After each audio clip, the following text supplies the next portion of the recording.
Welcome to the HealthiHer podcast. Your host, Dr. Amy Brenner, is a board-certified OBGYN with additional certifications in functional and integrative medicine. This podcast is meant to help women find reliable, relevant information to help them feel better, look better, and live better. Here you will hear in-depth information about hormones, sexual medicine, aesthetics, cosmetic gynecology, and functional medicine. Well, hello, friends, and welcome back to another episode of HealthiHer. I think you're going to like this one. Every time we talk about sex, the amount of listens actually goes through the roof. So you're really going to like our guest we have today. Her name is Dr. Renee Wellenstein, and she is referred to as the Libidoologist. So welcome, Doctor. Do you go by Dr. Renee, Dr. Wellenstein? I go by Dr. Renee. Yep. Okay. All right. Well, welcome, Dr. Renee. So for those that don't know it, explain to us, like, what does that mean? What is a libidoologist? It is a completely made up name. It is you will not find it in a dictionary. It is my name. It's a registered trademark to me. And, really what it is, it's the study of libido. And, I can truly say that for the past 20 plus years of working with women, I have studied libido because it's always been that puzzle to me, as well as my patients. And I've tried a lot of different things. I've talked to a lot of thousands of women and, and I continue to study it just like anything in medicine. We continue to study. And I feel like libido for women still to this day is this very mysterious, complex symptom in women that I every day learn something new about. I know, right? And you talked about like your training, and I've listened to some of your podcasts and got on your website, and you and I are similar, and we have very similar training. We're both board certified in OBGYN, and I heard you speak like when you were doing traditional OBGYN, you really didn't have anything in your toolbox. I think you mentioned like you had one prescription estra test. And same thing for me. I'm like, that was the only thing I had, which I look back now, I'm like, that wasn't really that healthy to give to people. So I had that. And then I used to tell people, well, go on dates with your husband. And other than that, I was like, that's all I got. Mm-hmm. Yeah. It's interesting. I just released a book yesterday. I published a book. It's a small book, but it goes through and tells the story of that particular patient where I prescribed estra test. And I always had this moral dilemma of like, okay, I was taught not to give testosterone to women.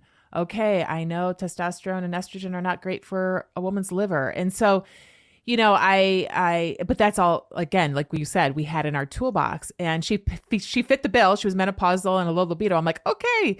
And it's really interesting too, because I always would go through like, okay, is it stress? Okay. De-stress. Is it your relationship? No, it's great. Okay. Like I checked off all the boxes of other things I could either give a pill to or recommend a therapist or a counselor for. Yeah. And, when that patient, and I have to be honest, back in the day as a gynecologist, because we didn't have a rich tool kit of resources for them or pills, right? That's how we're educated. I sunk in my chair every time a woman would say, Doc, I exclusively come in for a low libido. I was like, oh God, what now? Yeah. You're like, oh, I hate seeing this on my schedule. Oh, I did. And so, truthfully, I number one would not ask because I never wanted to bring it up because again, our toolbox was just empty, and I would probably see it once a month. Women just didn't bring it up. They brought up everything else, or they just didn't feel comfortable talking about it. And so, like you said, that one prescription, if she fit the bill and she was menopausal, I could try it, but I always worried about her for the 3 months until follow up. And then what happens when she comes in and it doesn't work? Right? Like we sent them out the door because she checked all the other boxes that were fine. Now what? So I find, this is where docs are having a hard time nowadays. And I can totally resonate with them because this was me. I was always very kind to them, but a lot of times they would walk out my door if I couldn't give them a prescription for something or tell them, maybe you have to change your diet or maybe you have to de-stress. Like we didn't have time to explain to them how. Oh no. Right? Yeah. You had to be in and out of the room in less than 10 minutes for sure. Exactly. And sometimes it was 5 minutes, So how do you really give quality care and education? And I have to be honest, before my functional medicine training and a lot of training I've done on my own, I really didn't have a whole lot of education in nutrition. I always laugh. I'm like, I think it was like 45 minutes in medical school and that's about it. And, so not only do we not have the education in it and I think it's changed. I mean, I went to school 20 years ago, but I hope it's changed at least.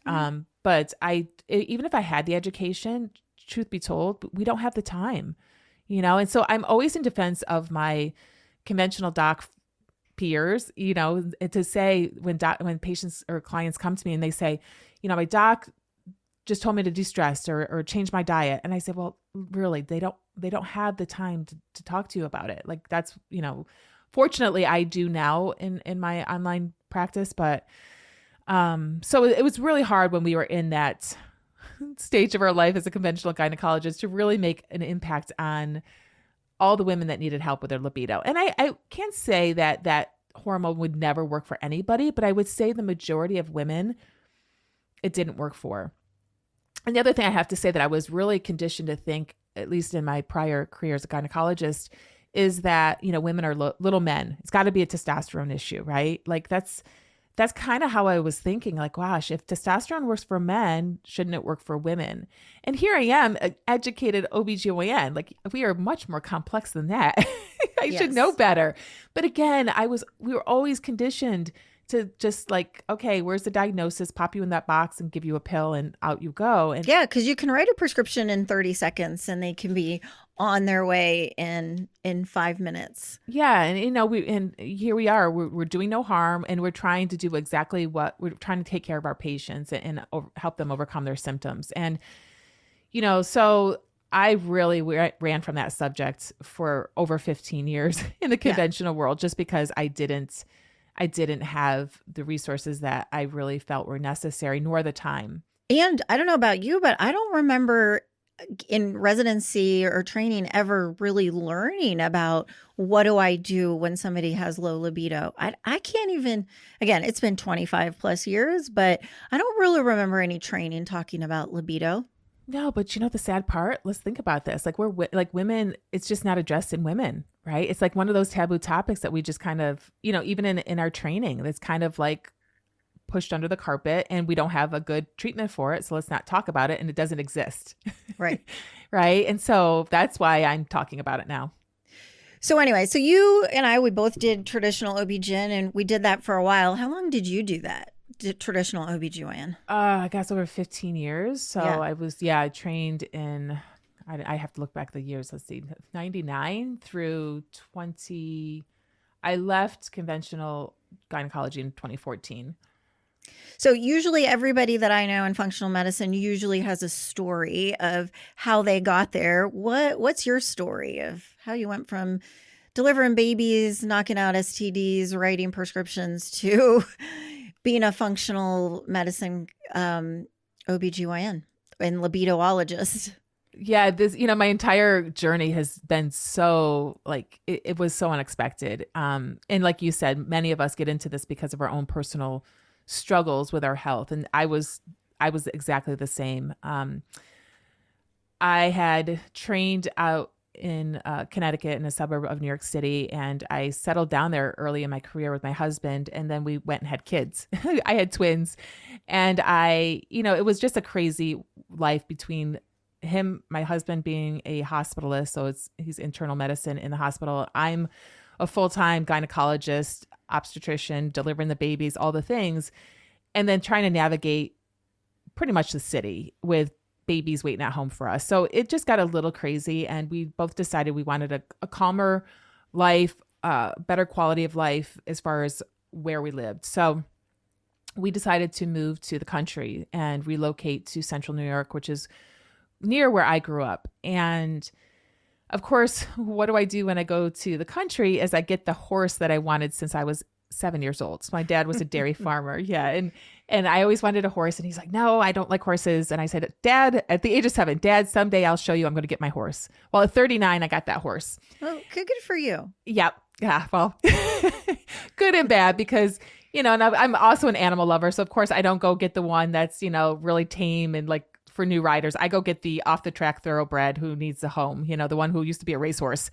So that horse I fell off of shortly after getting him, and I broke my back. Ow.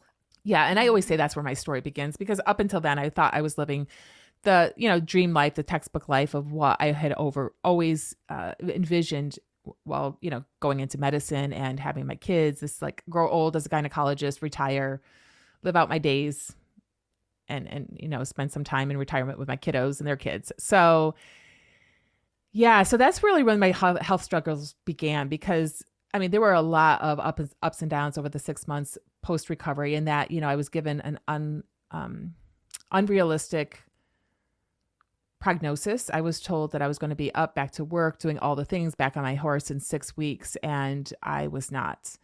And, as a perfectionist, overachiever, if I don't reach a goal in that 6 weeks, I'm a failure. I'm like, what is wrong with me? And so that was my first strike against me. I was like, okay, why am I not doing this? And 6 months later, I finally had a procedure on my back whereby I got off narcotics and at least could go back to work, but limited scope of practice. I was no longer delivering babies or operating. And I don't know about you, but as a gynecologist, I just loved the array of different activities. I'd love a little bit of time in the delivery room, a little bit of time in the OR, a little bit of time in the office. So like, it was just the best of all worlds. Yeah.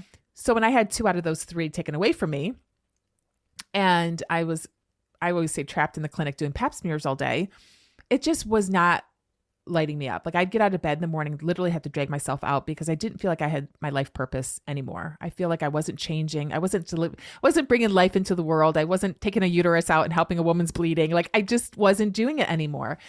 And so that's really where my personal struggle started coming with mentally, of like, okay, I'm not contributing to this world. I can't get out of bed in the morning. And then I started to look at other physical symptoms, such as inability to get physically out of bed. I was exhausted. I pretty much dragged throughout the whole day, lived on coffee, sugar, salt. Really, I would literally come home from work. And at this point, my kids were 6, 7 years of age. And I was like, oh, mommy's tired. She got to lay down. I would literally go try to get something from the fridge to eat. I'd see salad in there. I'd close the door, turn around, go to the cabinet, get a bag of chips, plop on the couch. And that's where I'd sit for the rest of the day. So talk about, I lost all confidence, self-esteem, weight gain was coming on rapidly, no libido, because I just felt awful about myself. Oh, yeah. And I really felt like, a terrible mom and wife, because I could barely muster up the energy to make dinner. And so one night, it was probably, And your kids were little. Yeah, they were little. They were at this point, 6 and 5, 6 years of age. And, I just felt awful. And they were active, obviously. But so I remember one night laying in bed with my husband, and I said, I can't go on living like this. And, when those words came out of my mouth, when I actually thought about no longer living, my kids no longer having a mom, I knew that I needed help. So, and of course we're trained. Like, I'm already trying to shove myself in a box, and I'm like, okay, the only thing that could potentially fit here is depression. Mm-hmm. So I made an appointment with my doc, and of course went in, and she's like, Renee, your life completely changed. It looks completely different, and you never anticipated this. And I said, I know. And she's like, I think you have depression. I'm like, so I knew you were going to say your gynecologist? No, I saw my primary care doctor. Okay.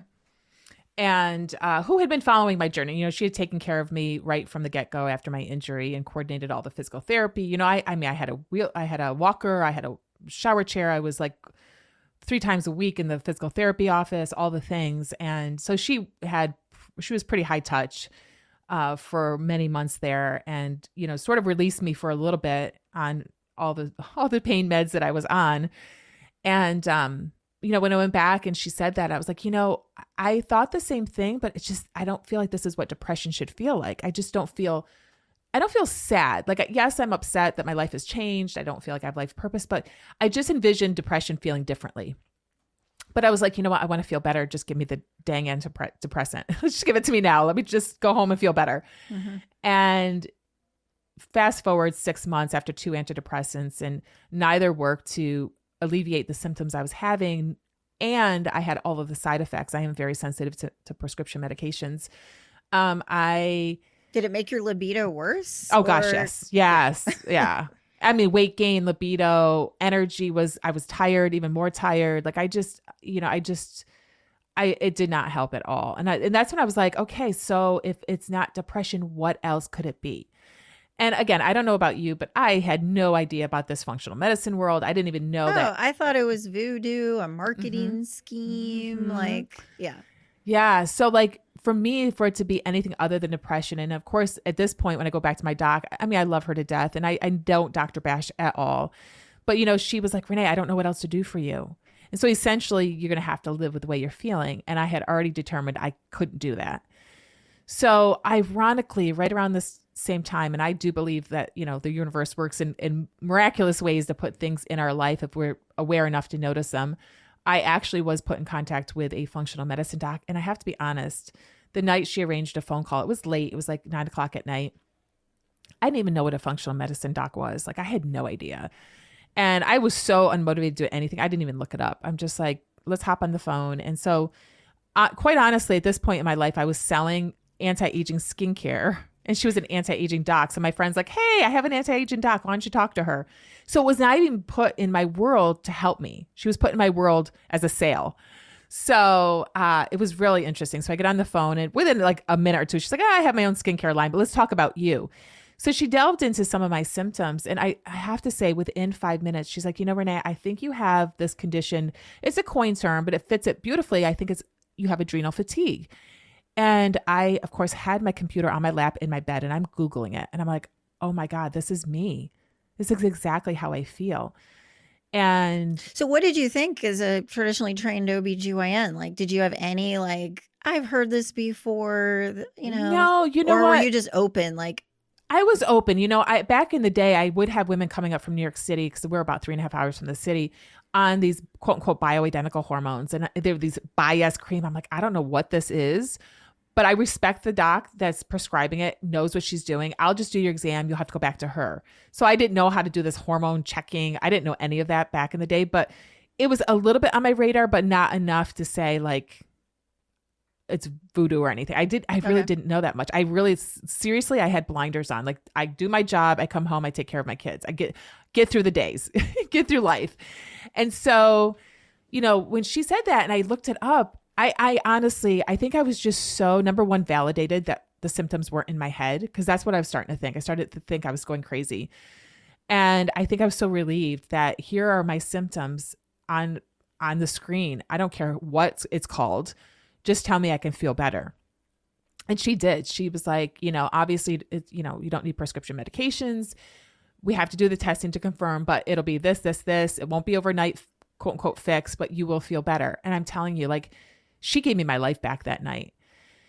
And so really on the heels of that was kind of funny. So in a nutshell, like, because people don't even probably know, like, what is we don't use that term anymore, or sometimes I do because people know it or there's books that are titled it. But like, I know the conferences you and I both go to for functional medicine, like, okay, we don't use that term anymore, but patients use that term. But in a nutshell, how did she treat your adrenal issues? I have to be honest, it was a lot of, there was strategic supplementation, some of the things that get me up and go, like a B complex and some adrenal gland adaptogens and a lot of lifestyles. It was a lot of like TLC in the beginning of like trying to change my nutrition and stop eating those chips and stop drinking a pot of coffee a day and start cutting down on the sugar. And I have to say, by doing these little, like, obviously getting quality sleep and getting into bed before 10 o'clock, which is when I would get my second wind. And, little by little, I would say so I started this in January 2014. May of 2014, I literally woke up one morning and said, oh my gosh, I woke up without my alarm. I feel pretty good. And I feel like I need to start moving my body because it hit me that no doctor was going to get me like, help me lose weight and just feel stronger and all the things I wanted to feel as a woman. I had to do it. She wasn't going to give me a magic supplement even for that. Like I had to do that part. Yeah. She didn't just write a prescription and you felt better next week. No. So this was literally 5 months before So I mean, I guess the message out there, if a woman feels like she has, and I kind of use the word burnout for a lot of people, because I do feel like the symptoms are very similar. And I think it's what more people can relate to as far as how they feel. And the treatment is pretty much the same. And so it was a solid 5 months before I literally wanted to open my eyes before the sun came up and wanted to move my body. Like I was walking and such, but I that day started home workouts, and my life has never been the same since. Like it just trickled down even into my family, my husband. And, so I would say it was a solid year and a half before I really felt back to myself, and actually I felt even better than I had prior. That's awesome. And then that just, I assume, just opened your journey to, if I help me, I need to help all these other women. Well, ironically, that night, this woman had never met me. And within, like, we were on the phone maybe 20 minutes, half hour max, she offered me a job. Oh. She was like, hey, because she knew that I was, I really didn't feel like I was fulfilled with my current career in conventional medicine. And I think knowing that here I was failed by the conventional system, and I don't say that, I just say that because I had tried everything and I was going to walk out of an office and have to live with my symptoms. And so my doc didn't have that magic pill in her toolbox to quote unquote fix me. And so I do consider myself a failure when it comes to conventional medicine. And, when I started thinking outside the box and started really taking lifestyle changes, to the max, and everything I did was nothing a doctor had to do for me. I mean, she obviously the testing, and she guided me on my journey, but it's stuff I could do at home. So I would say it was a solid year and a half before I really got my life back. But she that night was like, you want to join me in practice? And I was like, what do you do? So I'm like, before this huge long pause, I'm like Googling as quickly as I can, functional medicine doctor. And I was like, oh my gosh, this is my next calling. This is exactly what I'm going to do. And I honestly said yes that night. Like I was like, yep, I'm going to go through this A4M. I'm going to do this fellowship. And the funniest part is my husband had gone in to take a shower when I got on the phone with her, and he came out as I was getting off the phone with her. I'm like, honey, great news. I don't have depression. I have this thing called adrenal fatigue. And I said, and guess what? I'm leaving the hospital. I'm going to go join this woman in practice, and I'm going back and doing a fellowship in functional medicine. He was like, that was a long shower. That was a long shower. I know he had to shave. He had to do all his man stuff in there. But he was like, that all happened while I was in the shower. I'm like, yeah. And, so that was the time of my life that I realized I just kind of jumped ship. Like I just knew that this was the next right thing for me to do in my career and for my health. And I knew if I was struggling for this with all these symptoms, and I always say I felt helpless and hopeless. Like my colleagues I felt like they were turning their backs on me. I'm being a little dramatic when I say that, but that is really how I felt. When you're so far down, I was rock bottom. You feel like no one wants to help you, and you have no hope. And I was just thinking, like, if I didn't know this, how many women are out there struggling with the same symptoms I had and not knowing what to do about it and being told exactly the same thing I was told. So, it was a no-brainer for me to, regardless of what training I had to do or whatever, that this was the career change that I needed to make for myself and my fulfillment in my future career in women's health. So, and the rest is history. I did exactly that. I went back, I did the fellowship.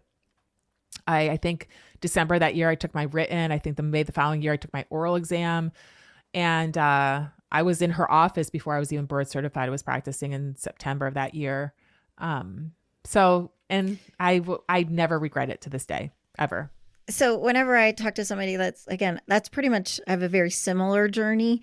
And I have another colleague who recently just left OBGYN and is going back and doing the fellowship. And did you always ask yourself, like, why didn't I ever learn this? Like, why didn't anybody teach me any of this as an OB-GYN? I just felt cheated when I was going through it.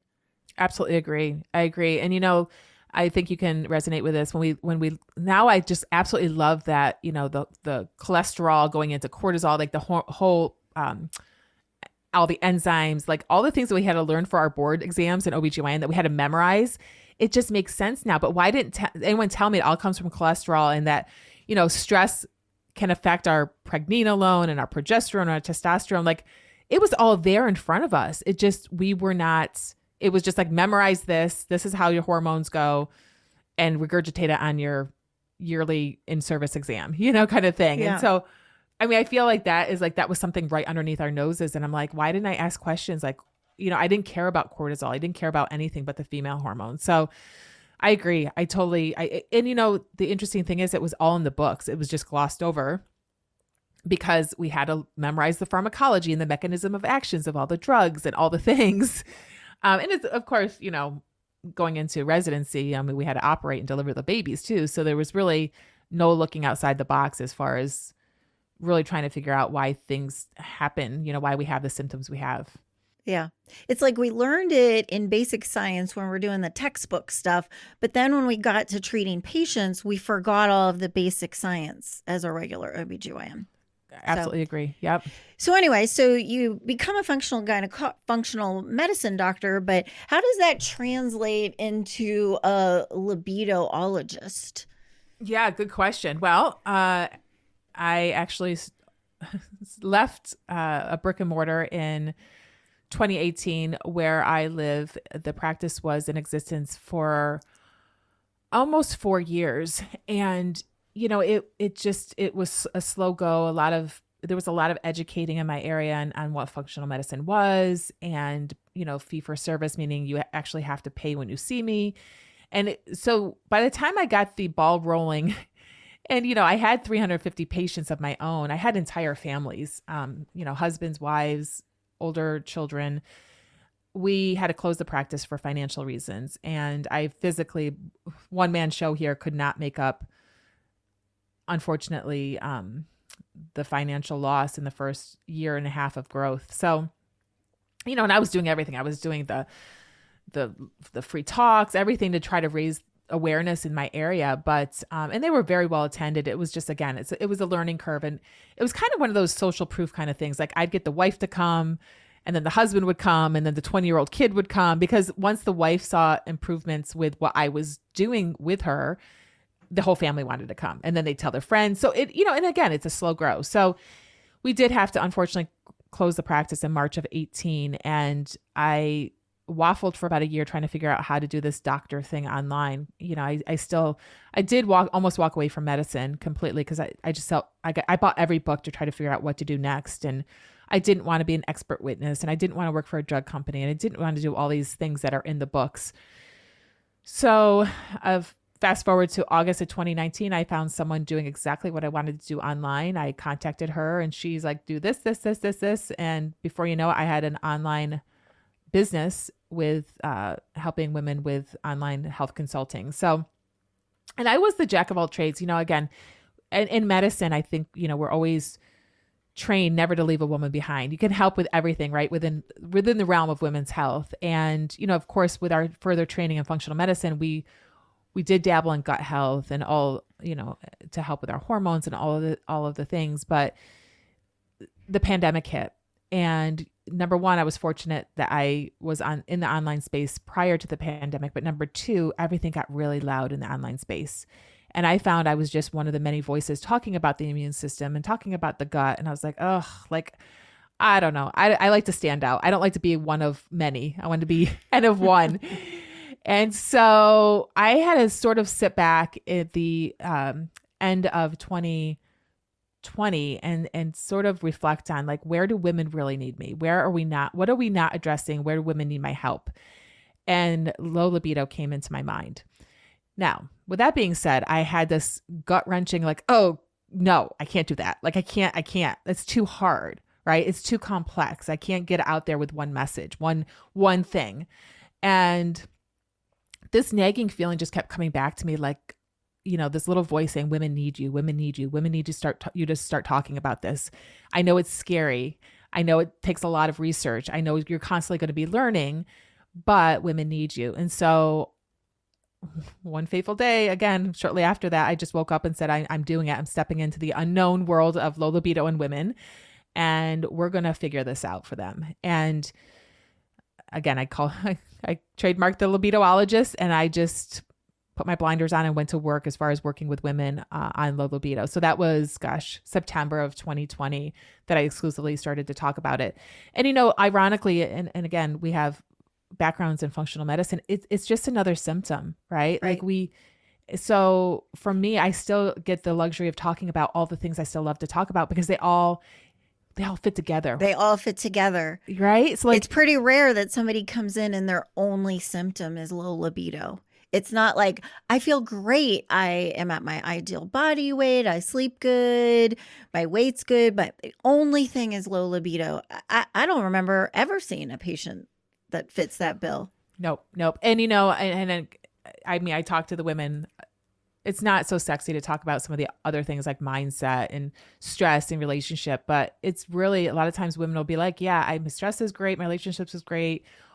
She's checking all the boxes. My hormones seem great. My periods are regular. And it comes down to some other things that we as docs were never taught to talk about, which is mindset. Like, how does she feel about herself? How does she feel about her body? Which for women, I have found in studying them is huge, huge. And sometimes the underlying root cause of it all. Right. So you don't have one prescription that you're writing when people come in for low libido? No. And nope. And we've tried that in the past, right? And it didn't work. So I think. Yeah. Have you heard of the new drug Addyi? Yeah, I have. Yes. Yep. Yes. And so it's interesting. Were you still prescribing when that was around? Nope. Yeah. So, before we got online, you and I talked about some of the regulations of doing functional medicine and which is a whole other topic. And so, I do I feel obligated of here's the FDA approved way to do it. So it is something I mention because what's nice is at least it's opening up the conversation about libido with Addyi. And so we finally have a FDA approved drug for decreased libido for women. But my experience has been just meh. That's what I'm seeing. I don't prescribe it, but I'm very vocal online, and I have a lot of women responding that they tried it, and they're going through the hoops, right? They go to their doc, and now we have a pill, but it doesn't work. So now what? Yeah. And it's not cheap. It's not cheap either. So it might be, quote, covered, but it's still usually a significant out-of-pocket expense. Yeah. And I don't even know the mechanism of action of what's really trying to do. I don't think they do. But anyway, before we get into that, why is libido important other than it's something like we're supposed to do? Like, obviously it makes my husband happy. I don't have to fight with him. I feel guilty. But, I heard you talk about, like, it's not just about having sex, but, having a good sex life has a lot of other health benefits. Mm-hmm. Yeah. And so before I just want to say, the definition of libido is, sexual desire. But how I approach libido is one's desire for connection and intimacy, because I feel like we need to intervene. I have so many friends that deal with what happens in the bedroom. Most of the women I work with, they don't even want to go near the bedroom. They don't want you to touch them. Yep. They want nothing to do with it. So I'm like, I have to take care of all those women because we're not paying attention to those women. And, what's happening is, again, I've the statistics of low sexual desire, anywhere from 38%, up to upwards of 68%, something like that. It's a wide range because just women aren't talking about it because, number one, we're told it's normal. I feel like it's becoming this rite of passage as we age. You have to go through it. No, we don't. It's this normalized thing out there that I feel like for men, it just is so unacceptable. Men would be like, no, it's not. And for women, we're like, okay, I have to have a low libido. And, quite honestly, I'm sure you can resonate with this as far as what you see in your patients. Women come in with so many other things like low energy and stress, high stress levels and heavy periods. They're not even thinking of their low libido because they have all these other things on their to-do list as far as addressing in their health before they even, address the low libido. And quite frankly, they just don't feel like, I had my kids, I'm done. Right. And I don't need that function anymore. I used to hear this a lot as a gynecologist, just take out my uterus and my ovaries. I don't need them anymore. Yeah. And, quite honestly, like not only are we that connection, I don't ever want a woman to do it just for her partner. I want her to do it for her. And I do see relationships getting disrupted because of sometimes it's a communication issue. Sometimes it's a boundaries issue, it's an expectation, stereotypical, mindset. Like I don't feel worthy. I'm not enough. So I have to keep proving myself. So she runs herself ragged by the end of the day. So she's exhausted. But little does she know that if we could muster up a little energy for her to want to be intimate, it's actually going to help her stress. It's one of the biggest stress reducers. And so, and in turn with reducing stress, it helps with other things like heart health and so it prevents heart attacks and risk of stroke. And it gives you a natural boost in hormones, estrogen, testosterone. It improves your confidence. It helps you with your brain health. So like, there are so many other benefits to intimacy, connection, sex that we don't ever talk about. And there's a lot of other thing I deal with a lot of women is the conditioning. They're kind of brought up in religious households to be taught that, you only have sex to have a baby. Mm-hmm. And other than that, it's even orgasm. Like, I just did a whole podcast myself on self-pleasure because I do feel like those are two taboo topics of like, you don't do that. If you do it, it's dirty. Yeah. And, especially in my age range, and maybe. Yeah. I think it's different for maybe 20-year-olds and that generation, but I think you're about the same age as me. I'm 52, or is that where you are? Okay. But same thing. My parents were Catholic. I went to a Catholic school. I think if I wasn't a gynecologist, God only knows what my mindset would be because we had you don't talk about sex, you don't have sex before you're married. And so like, I also had to deal with that whole, I'm a slut. Like I am not a good Catholic girl. Like I sinned. Yeah. We sound one of the same. Like our lives are so parallel because I same thing. Catholic school, raised. And I was just saying, I don't know when I ever learned about sex. Maybe a health class in 9th grade, and I was just like, "What is that?" I remember I didn't even know I was going to get a period. Like this is the thing. Like my mom had to tell me, like, oh, it looks like your panties. Like I was like, here I am. Like, what is that stuff coming out of me? It's kind of shocking when you don't talk about it in a family because I know. I mean, here I was a little girl not really knowing what's going on with my body, which, kind of made me a different mom. Obviously now I'm a gynecologist and I love to talk about periods and sex and vaginas and all the things. But my poor kids, they definitely have a different upbringing than I did. I know, right? Versus I have a coffee cup that literally says like more orgasms, please. Like, and my friends are like, do you really use this coffee cup at home? I'm like, mm-hmm. Yeah.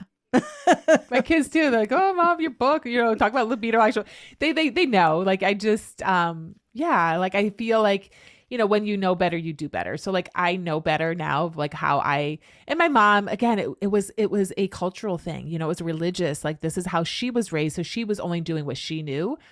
And obviously I was in a Catholic school. We didn't talk about those things, but fortunately, I went to the public school in 9th grade and my eyes were opened to something. I was a little shocked, quite frankly, but so this, a lot of women, it's unconditioning, even in the ages, 30s, 40s of some of the things that they've been raised and they haven't deconditioned to think about orgasm and sex.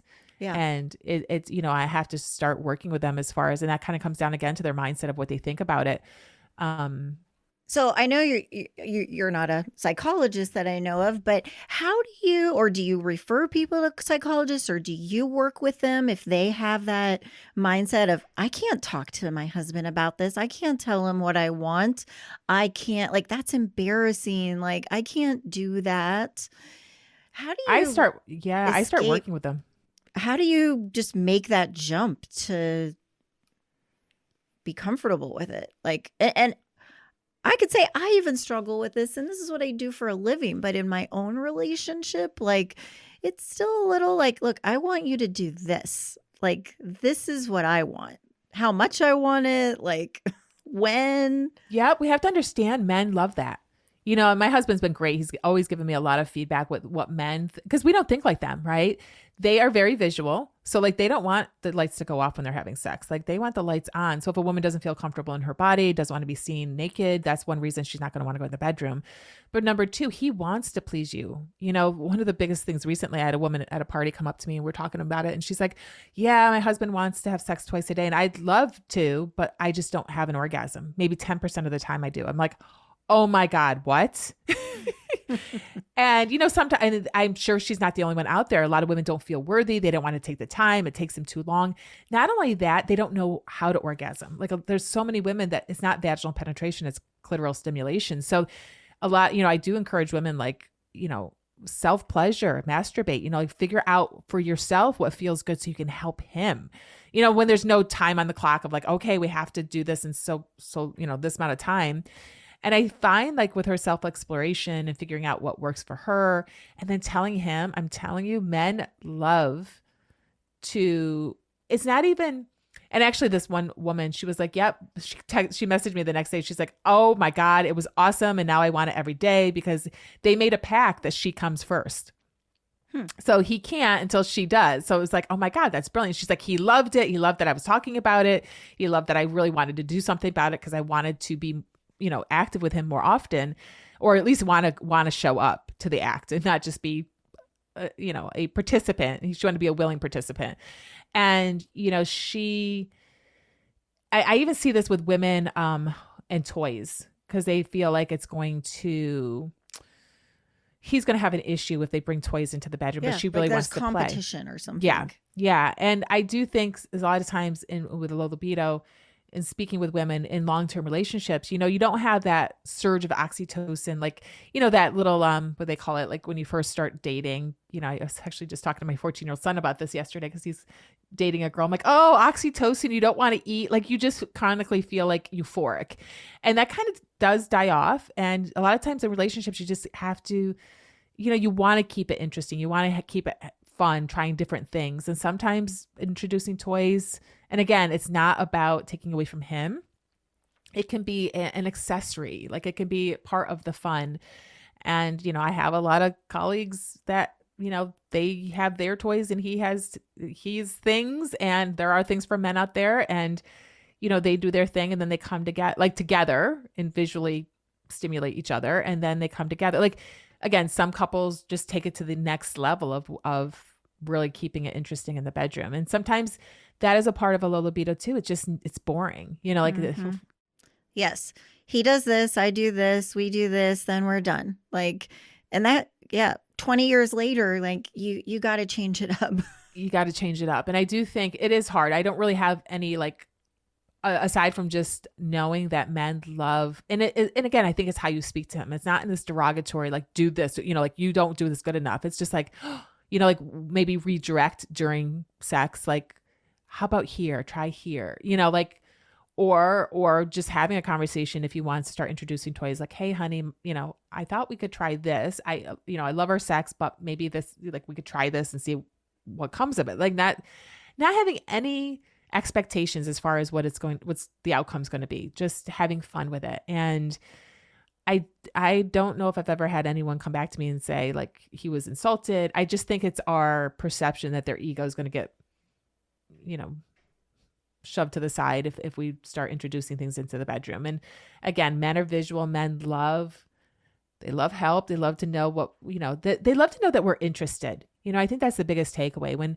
women seem completely disinterested and don't want to improve their intimacy in the bedroom, you know, it's a turnoff for men as well. It's just when we start becoming more interested of what we can do to spark things in the bedroom and beyond, is really when they start taking note. They perk up and they're like, okay, let's do that. Let's have some fun. So I just think, you know, communication is key. And I always say communication inside and outside the bedroom, because there's a lot of women out there I talk to on a daily basis that are really resentful because of that stereotypical woman's role in the household of like doing it all. And then, you know, we're especially when the kids were home from school, they're, you know, homeschooling the kids and they're trying to work a business and trying to keep the house clean and trying to grocery shop and do all the things.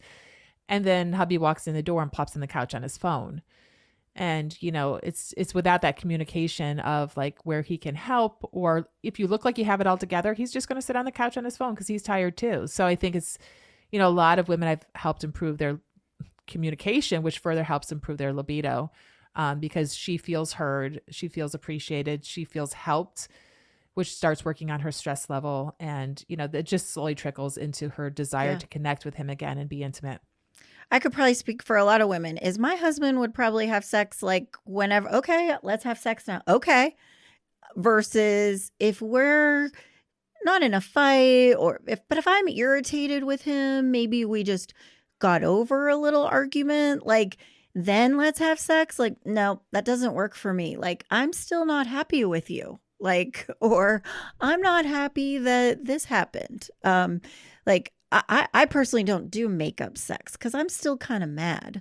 So you're right. Like, I think, working things out from the minute you wake up, if you wanted to have sex that night, like is really important. Mm-hmm. I think as women, we downplay our emotions a lot. Like we're like, okay, just give me the hormone to make it better. I'm like, no. We're a lot in our head. Like I can give you all the hormones in the world. And this is why I've come to this realization after all these years is like, and I'm not saying I do love hormones. I love all of them. I love even testosterone in women because I do think it has benefits, but I don't think it's the end all be all for women and libido. I do think a lot of times if we can start with the basics, like how she feels about herself, how she thinks about herself, her roles in the household, her ability to already feel like she's worthy enough and enough to get what she wants in and out of the bedroom, as well as communication with her partner, it works. And again, hormones are just the icing on the cake. Like we got to start with the basics and really just don't think that we're men. Like we're not that simple, ladies. Like I'm not to frustrate you to say, oh my gosh, it's going to take so much, but we're a lot more complex. We have two hormones that fluctuate, on a 28-day cycle, not one that fluctuates in a 24-hour cycle. So like, we just have to have respect out of our, for our biology and our brain anatomy and our physiology, that we're just different. And when we embrace that and recognize that is when we start really improving our libido.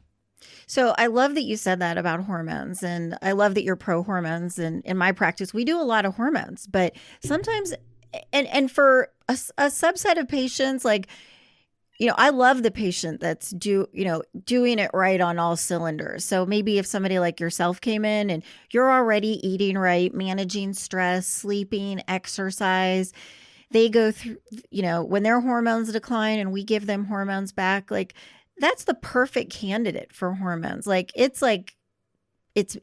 almost magic, but it's not for everybody. And sometimes women come in and they're not doing all of those lifestyle things. So that there's some underlying other issues, and they think that me or my other practitioners replacing hormones and testosterone is going to make them Wonder Woman and, a diva in the bedroom, and it's just going to change everything. And I love hormones. Just like you said, it has a lot of health benefits, but it's not the end all be all. And sometimes I'll see these women, I want to up my dose. I want to up my dose. I want to up my dose. And that's not always the answer, because then you start getting side effects and unwanted hair and all the negatives with too much testosterone. And at least for me locally, that's when hormones or bioidentical hormones start getting a bad rap. So I love that you commented on that. It's not the end all be all. No. And I do think, like you said, for the woman doing it all, it's just, that's all she needs to sort of put the icing on the cake. Like she's doing it all already. Like, let's just put her over the top. Right. So I do think that's what's needed. But a lot of women used to come into me in the office is like, that's where they want to start. I'm like, no. And once you give, and again, I'm never for depriving hormones, but once you start giving the hormones, like you said, they want higher doses. They want more, especially like thyroid and such, right?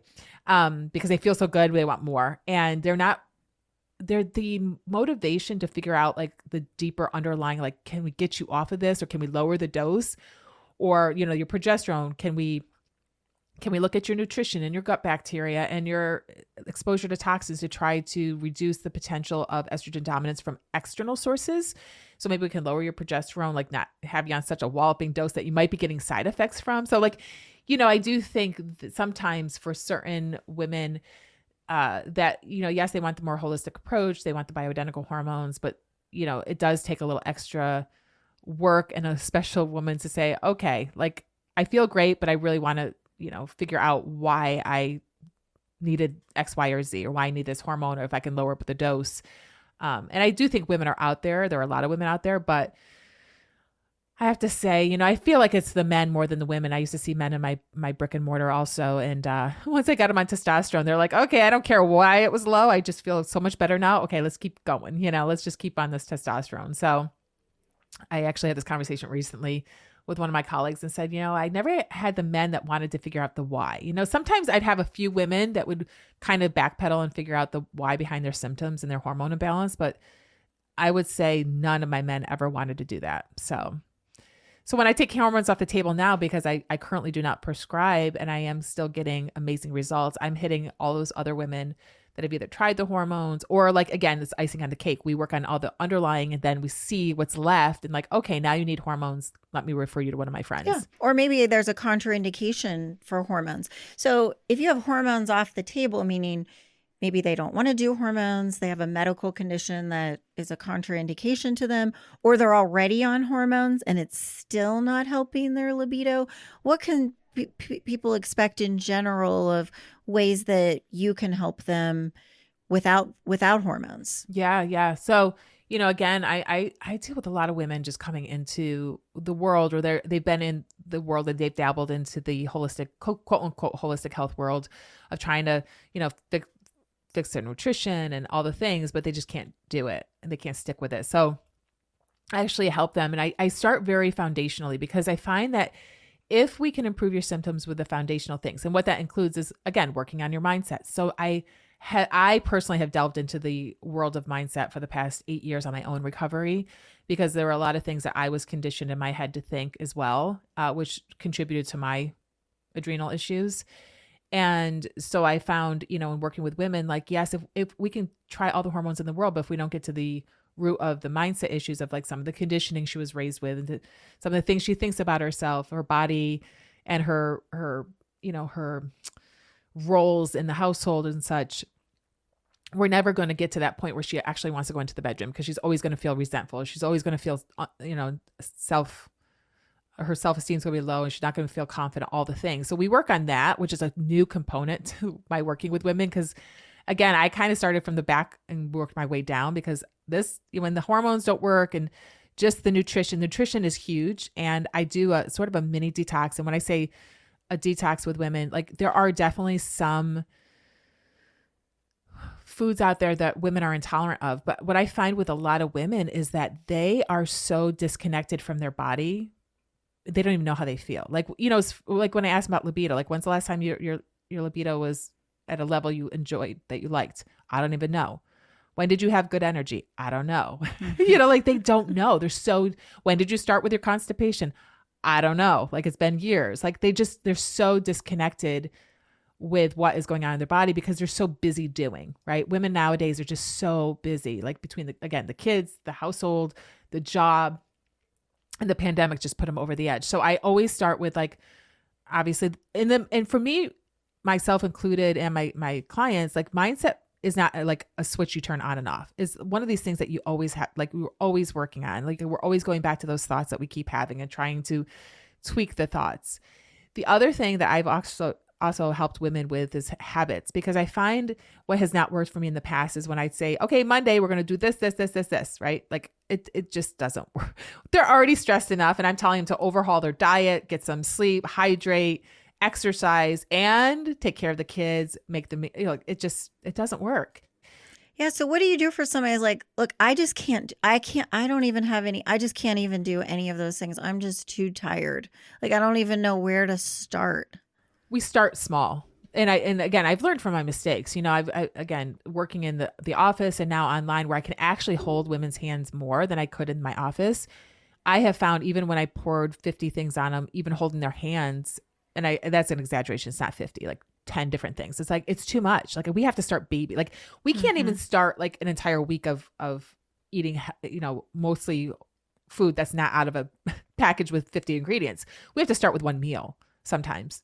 And, we gradually, and it takes time. When I introduce nutrition, like, you'd like to think you can do it in a 6-week program. Yeah, women can do it. But then at week 7, they're done. They're like, okay, I've been quote unquote good for 6 weeks. I'm done. Like I find that if we do it in much smaller bites and like, okay, let's change 3 breakfasts this week. Maybe instead of having a sugary cereal, we have a smoothie, or we have, oatmeal or something else that's going to be healthier for them. And that's number 1. Number 2, I do find also with like getting women to come in and intermittently fast and cut out carbs and it's so depriving. Like they already feel like they're not getting enough out of life, right? We're telling them to take out, carbs and not eat for 16 hours. We can't do that. Like, again, very little steps, maybe we go to bed, don't eat, wait a little bit when we get up in the morning, like, a 12-hour fast. If we can do that, maybe we can just do 8 to start with. Like, again, having grace on ourselves that we don't have to get to the finish line in a week, in a month, it might take you a year, but I find that the slower I take these, and a lot of times I do things like my detox of taking some inflammatory foods out, including alcohol. It's amazing how many women's lives are improved when we take out alcohol for a little bit, Yes. And again, it's become this huge crutch in the past 2 years for women. But I think like for women, a lot of times we need that immediate dopamine hit. We need the weight loss. Like we need at least a 2-pound like water retention weight loss, right? Like so we can see the scale move, so I can keep them in the game. Even though I can say non-scale victories, how your pants fitting, a lot of women need that like scale to change. And I always come back to weight because that's so many women come to me like whatever their other symptoms are, it feels like it's stemming from their weight. And I feel like if I can start helping them right in the beginning, getting a little bit of a scale victory, or even the pants fitting better, or they're less bloat or something physical in their body, and like really get them back in their body, they're willing to show up tomorrow and do one more thing that's going to get them a little further ahead. I always say, I love the book Atomic Habits by James Clear. It's 1% better every day. Like not 100%, just 1% closer to your goal every day. And again, it might be one meal. It might be taking a 15-minute walk when you've previously did nothing. It might be going to bed a little bit earlier. It might be having one less cup of coffee, not a pot, full pot. And I do find, and I used to be that one, like, let's do it all. And now I'm like, okay, that's not working.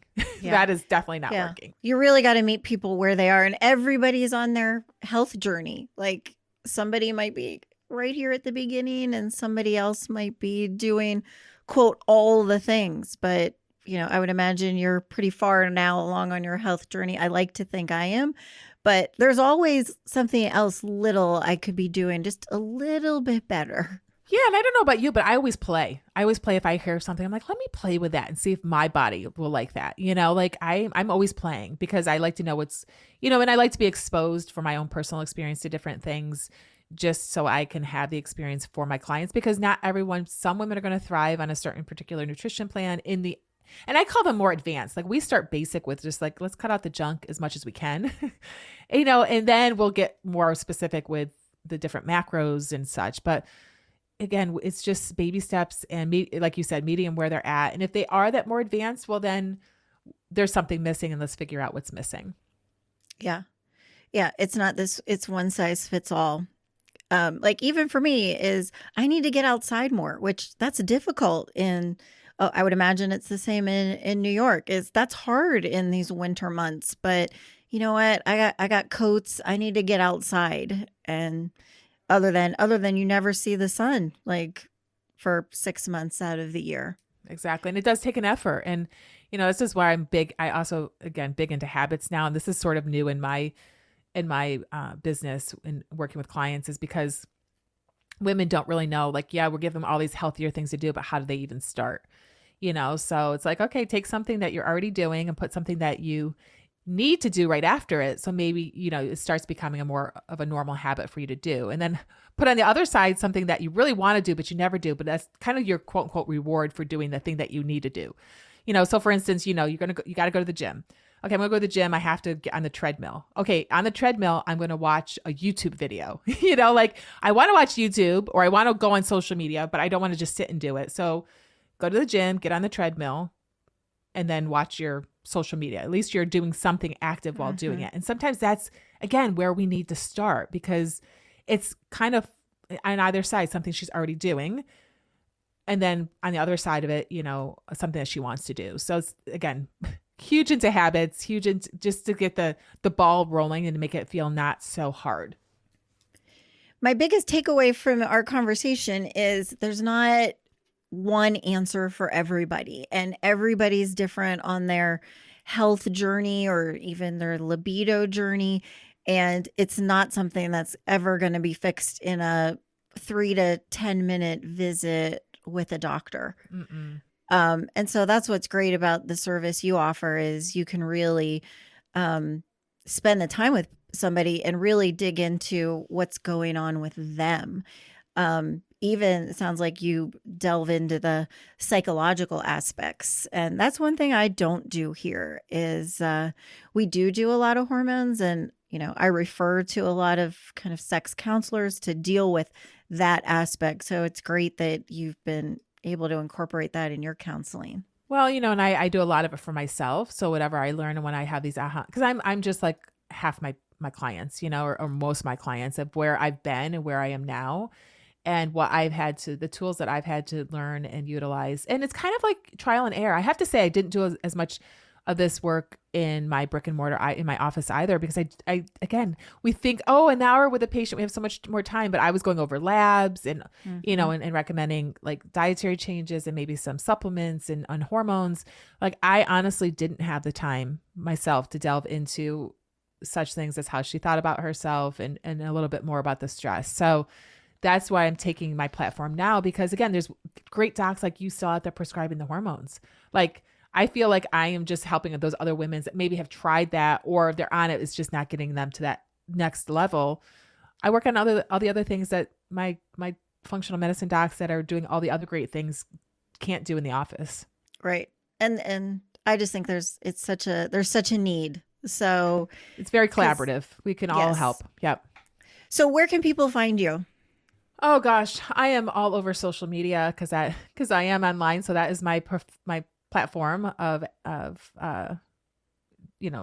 spreading the word. So I have a website, drrenewellenstein.com, but I'm all over TikTok, Instagram, Facebook at Dr. Renee Wellenstein. And I have a private Facebook group where I try to talk about holistic health topics just for education purposes. I have a book that was just released yesterday called The Libido RX, the pill-free solution to unleash your inner sexy. It is currently, I think the paperback just came out this morning. So, oh, that's so exciting. Congrats. Yeah, thank you. It's a small book, but it's giving women some sort of, like a starter point. When I wanted to write a book, I'm like, gosh, this is a big topic. This is going to be a beast of a book. And I actually, I knew I had a book in me to start with. And I met someone, he's like, it's not the book, Renee, it's a book. It's one of many. And I hang on to every word because I'm already starting to think about my next book. But it's it's a starter book you can sit and read in probably 35, 40 minutes. And it might change your perspective on how you think about low libido. I'll have to check it out. Yeah. So this is great. Thank you so much. Yeah. Thanks for chatting with me. I think our listeners will really find this helpful. Thank you for listening to this episode of HealthiHer. You can find us on Instagram, Facebook, and the web. Go to www.dramybrenner.com to learn more. This podcast is for general information only and does not constitute as medical advice, the practice of medicine, nursing, or other healthcare services. No patient-physician relationship is formed. The information in the podcast and any references, material, or links are at the sole discretion of the listener and not meant to be a substitute for professional medical advice, diagnosis, or treatment. Listeners should not delay or disregard obtaining medical advice for any medical issues or diagnoses that they may have, and should seek medical advice from their healthcare provider for any such conditions.